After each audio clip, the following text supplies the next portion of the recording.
investment opportunities, more recent years, other services such as export of pollution and waste. At the time, the United States was not much interested in Africa, so it was to be handed over to Europe to exploit. That's the word that was used. It was handed over to Europe to exploit for its reconstruction from wartime destruction. One might imagine different relations between Europe and Africa in the light of history, but these were never considered.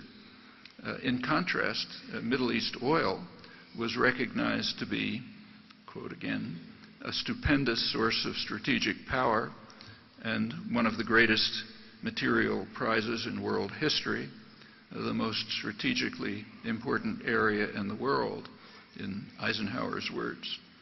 Control of Middle East oil would provide the United States with substantial control of the world, quoting an influential planner. Now, those who regard historical continuities as significant might recall that Truman's planners were echoing the doctrines of Jacksonian Democrats a century earlier at the time of the annexation of Texas and the conquest of half of Mexico. Their predecessors anticipated that the conquests would provide the United States with a virtual monopoly over cotton, which was the fuel of the early industrial revolution. That monopoly, once secured, places all other nations at our feet, President Tyler declared. And that way the United States might overcome the British deterrent, which was the great problem of the day, and it might gain unprecedented international influence. And similar conceptions guided Washington in its oil politics, and still do. Accordingly, Eisenhower's National Security Council explained that the United States must support harsh and brutal regimes and block democracy and development in the Middle East, even though this elicits a campaign of hatred against us, as President Eisenhower observed. That's 50 years before George W. Bush plaintively asked, why do they hate us, deciding that it must be because they hate our freedom. With regard to Latin America, post-World War II planners concluded that the primary threat to U.S. interests is posed by, quoting, radical and nationalistic regimes that appeal to the masses of the population and seek to satisfy the popular demand for immediate improvement in the low living standards of the masses and development for domestic needs. And these tendencies conflict with the demand for a political and economic climate conducive to private investment with adequate repatriation of profits and what was called protection of our raw materials. A large part of subsequent history flows directly from these assumptions, never challenged. In the special case of Mexico, a Latin American strategy development workshop at the Pentagon in 1990 found that U.S.-Mexico relations were extraordinarily positive, untroubled by stolen elections, state violence, torture, scandalous treatment of workers and peasants, and other minor details.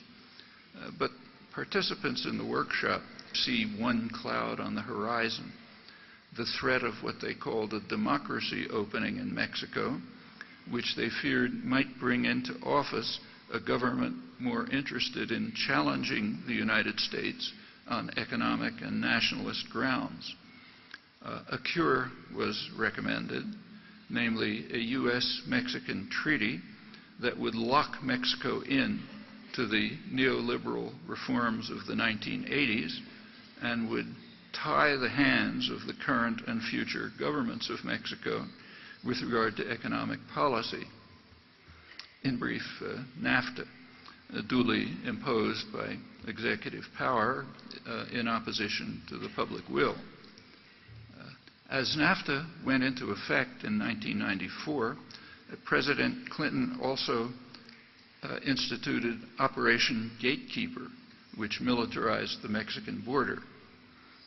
As he explained, we will not surrender our borders to those who wish to exploit our history of compassion and justice. He had nothing to say about the compassion and justice that inspired the establishment of those borders, and he didn't explain how the high priest of neoliberal globalization was going to deal with the observation of Adam Smith that free circulation of labor is a foundation stone of free trade. The timing of Operation Gatekeeper was surely not accidental. It was anticipated by rational analysts that opening Mexico to a flood of highly subsidized U.S. agribusiness exports would sooner or later undermine Mexican farming, and that Mexican businesses would not be able to compete with huge state-supported corporations that must be allowed to operate freely in Mexico under the treaty. And one likely consequence would be flight to the United States, joined by those fleeing the countries of Central America, which had been ravaged by Reaganite terror. So militarization of the border was a very natural remedy. Popular attitudes towards those fleeing their countries, who are called illegal aliens, are complex. The people fleeing to the United States perform valuable services. They're super cheap, easily exploitable labor, agribusiness, construction, and other industries rely substantially on them, and they contribute to the wealth of the communities where they reside. On the other hand, they awaken traditional anti-immigrant sentiment, which is a striking and persistent feature of this immigrant society, which has a history of shameful treatment of immigrants. In the past few weeks, the Kennedy brothers have been lauded as American heroes. In the late 19th century, they would have had to walk past restaurants in Boston with signs saying, "No dogs are Irish." Now, Asian entrepreneurs are sparking innovation in the high-tech center. A century ago, racist Asian exclusion acts would have barred them from the country as threats to the purity of American society. But whatever the history and economic realities may be, immigrants have been and are perceived by the poor and by working people as a threat to their jobs, their livelihoods, and their lifestyles. And it's important to bear in mind that the people protesting angrily today have real grievances.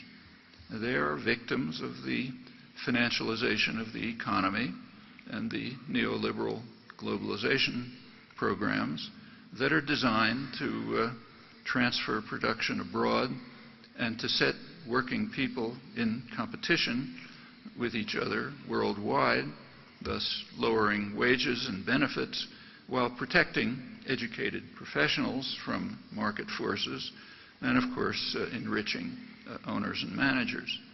And the effects have been severe since the Reagan years, and they often manifest themselves in extremely ugly ways that are featured right now on the front pages.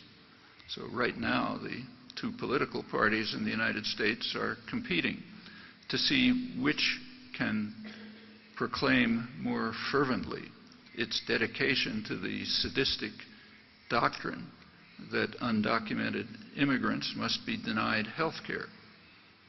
Their stand is consistent with a legal principle established by the Supreme Court that these creatures are not persons under the law and hence are not entitled to the rights granted to persons. And at the very same moment, the Supreme Court is considering the question of whether corporations should be permitted to purchase elections openly instead of doing so in more indirect ways. Now, that's a complex constitutional matter because the courts have determined that unlike undocumented immigrants, corporations are real persons under the law and in fact have rights that go far beyond persons of flesh and blood